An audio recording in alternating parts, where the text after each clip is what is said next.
இந்த சேனல்ல நம்ம கண்டினியூவா பார்க்குறது Revit Architecture, AutoCAD, Twinmotion, StartPro, MS Project, AutoCAD plugin வந்து AutoCAD plugin YQ Arch plugin. இந்த வீடியோல நம்ம பார்க்க போறது Auto Furniture Arrangement YQ Arch plugin பயன்படுத்தி AutoCADல. அதுக்கு நீங்க ஃபர்ஸ்ட்க்கு செய்ய வேண்டியது JJ டைப் பண்ணி என்டர் பண்ணுங்க. என்டர் பண்ணீங்கன்னு சொன்னா ஒரு விண்டோ ஓபன் ஆகும். அதுல லிவிங் ஹால்னா லிவிங் ஆட் பண்ணிட்டீங்கன்னா ஓகே.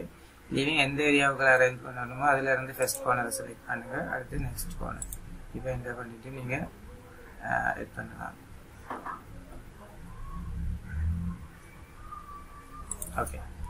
நெக்ஸ்ட் வந்து என்டர் பண்ணுங்க. அதே ஆப்ஷன் இருக்கும். அடுத்து நீங்க பார்க்க வேண்டியது ஸ்டடி ரூம் ஓகே. ஓகே வந்துட்டு எவ்வளத்துல இருந்து பாத்தீங்கன்னு சொன்னா now first corner second corner. Okay. Next வந்து என்டர் பண்ணுங்க. அடுத்து வந்து டைனிங் ஓகே பண்ணிட்டு first corner second corner. Okay. Next வந்து என்டர் பண்ணுங்க பெட்ரூம் ஓகே. ஓகே. எனக்கு எவ்வளத்துல இருந்து அரேஞ்ச் ஆகணும்னு பாத்தீங்கன்னு சொன்னா இவ்வளத்துல இருந்து மட்டும்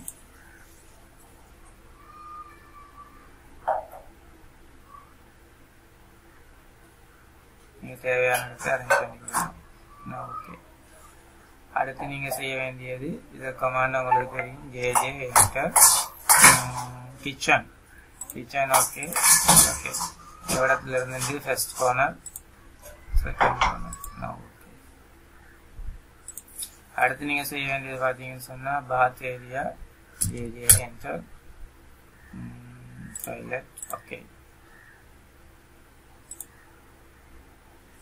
first corner second corner.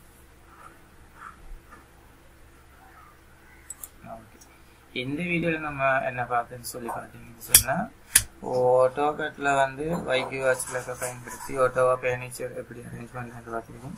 Next வீடியோல இன்னொரு டாபிக்ல சந்திப்போம்.